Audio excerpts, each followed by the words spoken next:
This is day 3. Katie and I decided that instead of trying to finish the hike up to Half Dome Rock with a bunch of other people, that we would leave at 2 in the morning. We started walking the trail in the dark with our flashlights.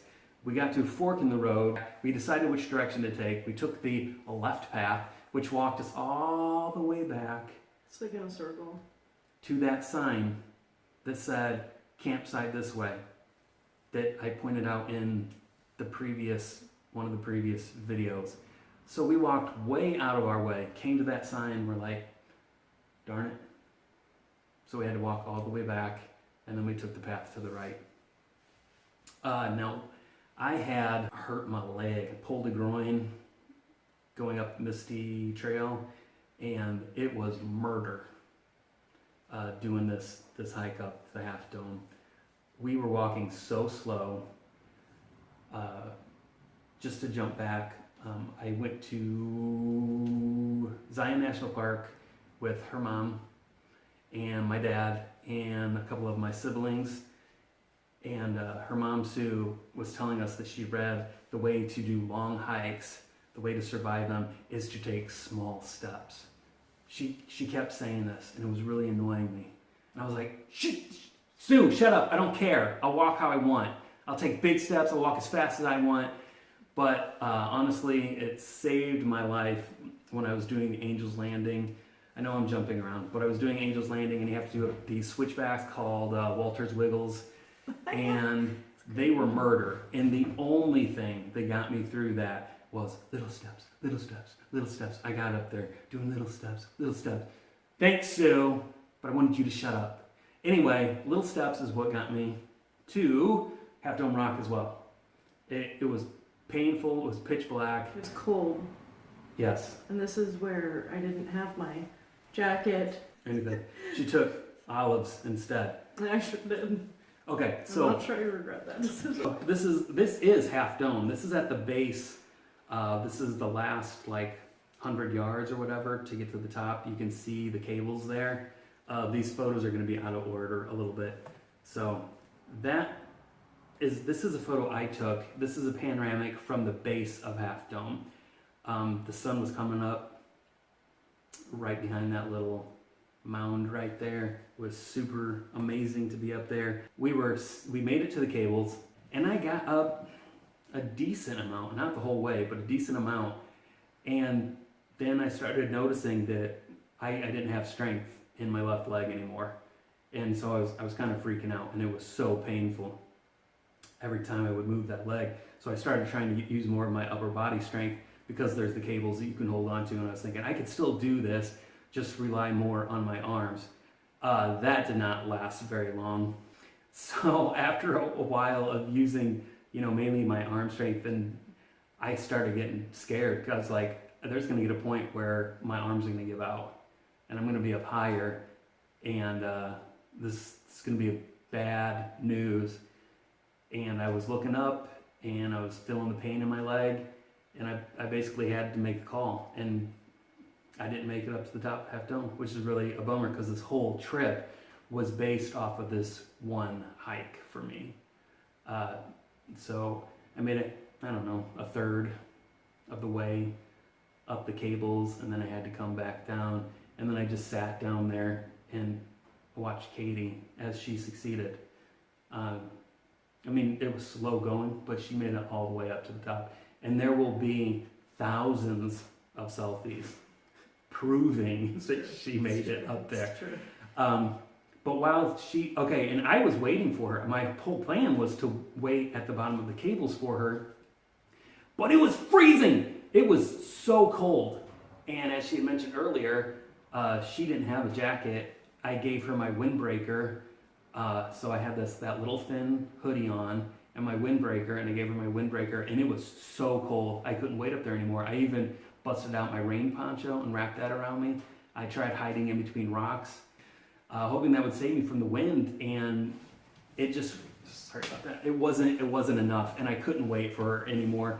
So I had to go down, and that's when I took all those selfies, set up things to make it look like they weren't selfies, but we all know they were. And I just sat down there and waited for her. Here we are. Oh, freaking. Okay, here we go, guys. Here's a effing story for you. Now let's go back. You see that hat she's wearing? It's a point of contention. Before we went on the trip, you want to tell the story? No. Okay. So I was like, let's do something funny. We couldn't think of anything. I came up with the lowest effort idea possible. Wow, I'm boring the hell out of Katie over here. It's true, I've heard the story before. You've lived it. Lowest possible effort thing. I was like, let's get boat hats, the Gilligan's Island hat, and let's just wear them in every photo. Get the same one. No. No. I hate them. No. I do hate them. It's true. They look stupid. If you're wearing one right now, you look stupid. Who's wearing one? Me, and I look pretty stupid, don't I? It looks fine. Here's the thing. We're driving to Chicago, and she says to me, I was looking for hats. I bought a hat. And I was like, Katie, I tried on every other kind of hat. That's the only one that looked the least stupid on me. They all look stupid. That one looked less stupid. And I was like, I swear, if you tell me you bought a boat hat, I'm going to be so pissed off. And here we have it. She bought a boat hat. Didn't care. Also did not remember the idea. Oh, that's nice. Yeah, I like that one. You're like, let me take a photo. And I was like, here you go. How's this? Do I look athletic? We came back down. We drank pea water. I was getting to that. We didn't, again, we had nothing to do. And this right here is like a little beach next to the river that we went to. It was really cool. This is where #ButtOracle was birthed. I can't remember why. I do remember. You're reading the signs of the butts. I brought up. I don't remember how we got on this, but I brought up how some people can read your future in the wrinkles of your hand, and other people can telling their future from the wrinkles in their butt. I don't know. So that's where ButtOracle came from. It was born here on this beach. And then Katie yells #ButtOracle in our little video at the end of our... that garbage video. Yeah. Okay, the angling was bad. She was mostly in it. I wasn't. But I'll put a link in the description again if you didn't see that. That's where we talk about Katie wanting to look at my butt. Speaking of that, because we had nothing to do, weird crap happens. What? This girl asked me what I named my wiener. She doesn't remember. It's because you named it. No, I did not. I don't have a name for it. That was you did. No. Yeah. We'll get to that, but no. So she in all seriousness, because we got nothing to do, we're just sitting around with nothing to do, and she's like, so, what's the name of your penis? And I'm like... I'm pretty sure I didn't say just, so what's the name of your penis? Oh, no. I'm sure I prefaced it like, I've heard that some guys name their dicks. No. Do you have a name for yours? No, and that's what was so hilarious to me, because I was just like, wow, she just flat out came out and said that to me. And then you followed it up with there's this dude who told me that every guy has a name for their wiener, and they just don't want to tell anybody. Yeah. It's not true, because I don't. If I was a dude, I might have I don't think I would have a name for my dick. I'm telling you, I talked to my coworker Dustin. He says he doesn't have but any. he might be lying. Anything is possible. Dustin, are you lying to me? I thought we knew each other. He said he doesn't have a name for his wiener either. So she asked me this, and I said no. I attempted to make a self-deprecating joke, which failed. I wanted it to relay this joke. I wanted it to relay that the penis is not worth the hassle. That's what I wanted it. The hassle. But it's like they're just not. Wieners are just not worth it. That's what I was thinking. Okay. So she says, "Do you have what's the name?" And I was like, "I don't have a name." And then I said, but if I was to name it, and as it came out of my mouth, I regretted every word. As it came out, I was like, oh, good. And what was it you said, Jimmy? I said, no, but if I did, it'd be called pain in the ass. Rainbow.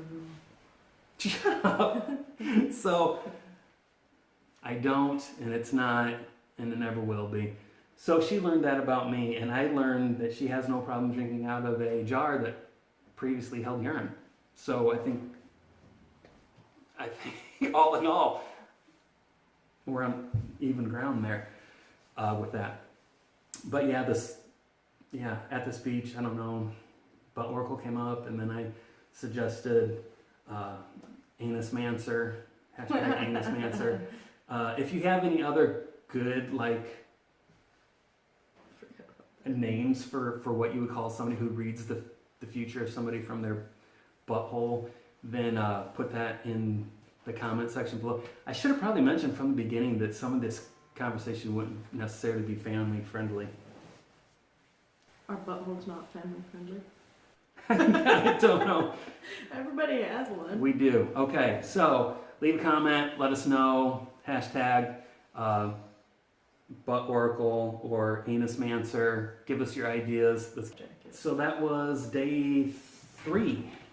We made it. No, Katie made it to the top. I did not. Leave your comments, questions in the comment section. Again, probably won't look at them. Maybe. I have thin skin. I might cry. Say mean things. Let's do it. Day 4.